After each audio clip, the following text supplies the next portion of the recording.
আত্মা যদি সর্বত্র বিদ্যমান, তাহলে তার আবার আসা যাওয়া কোথায়?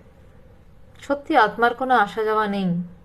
না যজৌ না তস্থৌ না, আমার কোনো গতাগতি নেই। কারণ শূন্যে শূন্য মিলাইল, স্বামী বিবেকানন্দের ভাষায়।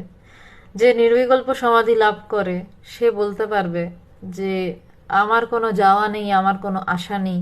কারণ যাব কোথায়, যে আসব?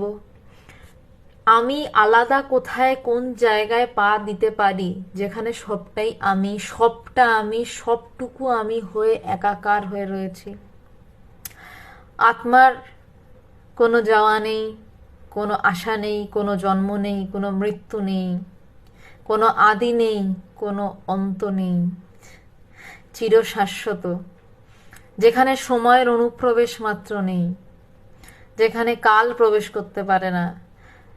সে জন্মাবে কিভাবে, সে মরবে কিভাবে, তার ছাড়া অন্য জায়গা পাবে কিভাবে যেখানে সে যেতে পারে, যেখান থেকে সে আসতে পারে?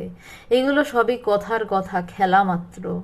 যে জন্মালাম, মরলাম, আত্মা চলে গেল, এইগুলো সবই কথার কথা। এগুলো আদতে কিছুই হয় না, কিছুই নয়। আত্মা যায়ও না, আত্মা আসেও না, না যজৌ না তস্থৌ না।